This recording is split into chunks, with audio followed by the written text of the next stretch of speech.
Hello students, welcome to the digital classroom of Lal Bagh Girls Inter College. I am Mariam Abdul Halim. I am geography teacher of Lal Bagh Girls Inter College. This video is for class 7th. Subject is geography and your topic is the motion of the earth.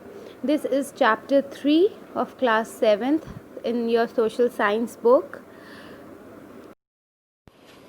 Motion of the earth.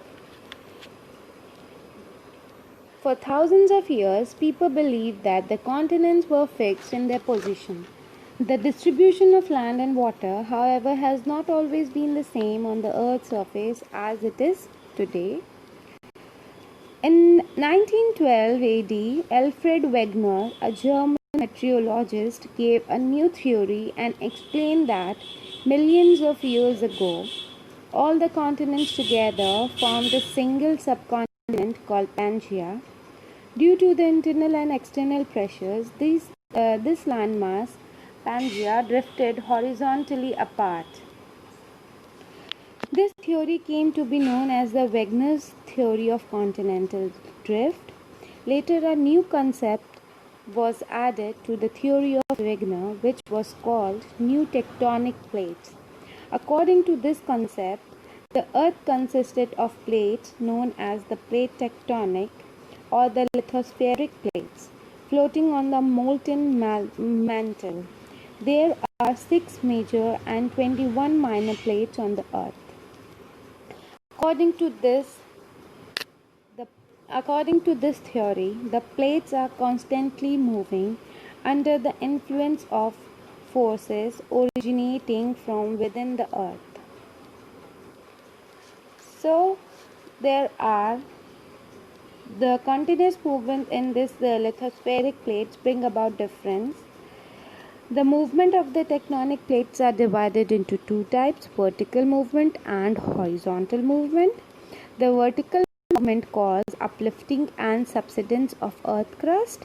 The horizontal movement causes the formation of two forces, compression or pushing and stretching. Endogenic and exogenic forces. The different types of movements occur due to the various forces of nature acting on it. On the basis of their origin, these forces can be further divided into two categories, endogenic forces and exogenic forces.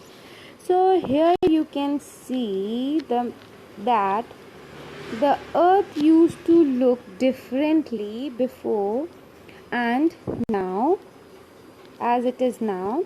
So 225 million years ago, the map of the world looked different, and then it was all together. All continents or the land mass of the earth was all together. Then we have after 135 million years ago, they started drifting off.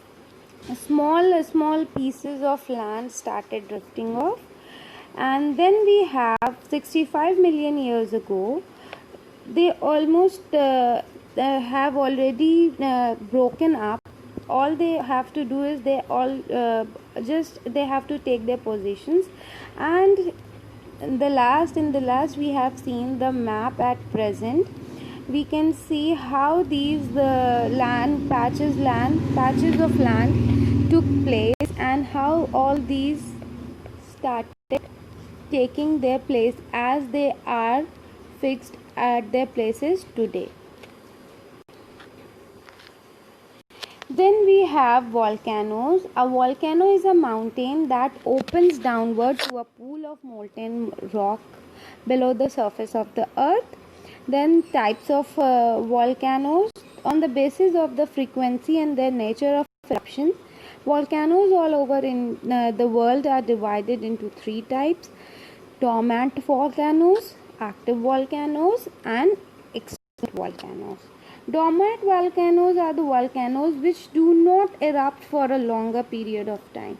They are active, but they are active for a very not for a very long period of time.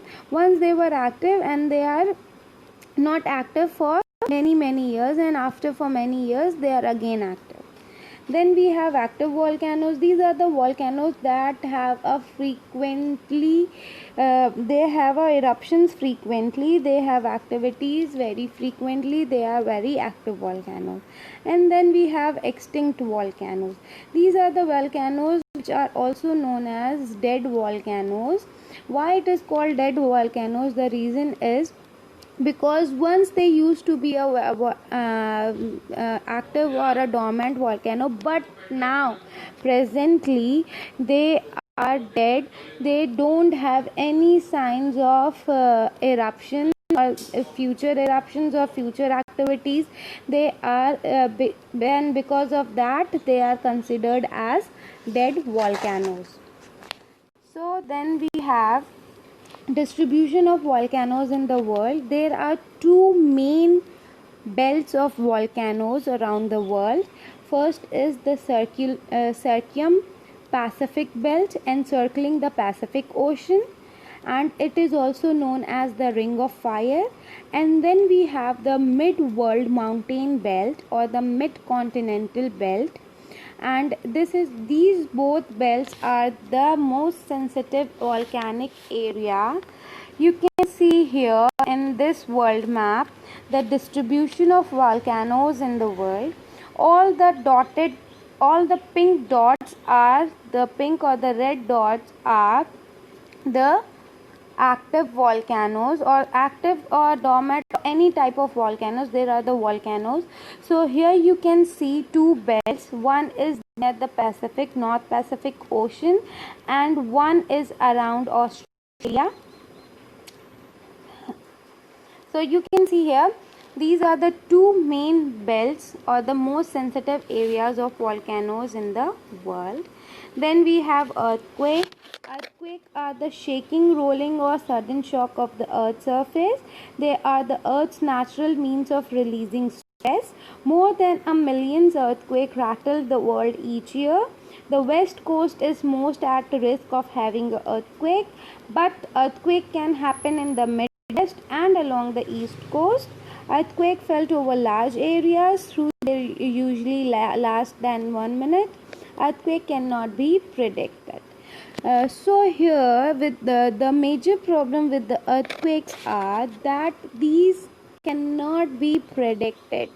So that is why it is considered as one of the most dangerous hazards, natural hazards, because it cannot be predicted. It is a very sudden activity which can happen anytime, and you will not get any time to protect yourself from it. All you can do is, if you know that you are living in a earthquake prone area, you already have measures of earthquake and all that. Otherwise you are helpless, because it is a very sudden action or a sudden activity. Then we have types of earthquake waves. There are basically three types of earthquake waves. The first is primary waves, secondary waves and the surface waves. The primary waves are the waves which travel which at the first wave that arrive during the earthquake, and they travel at the speed of 6 km per second. And then we have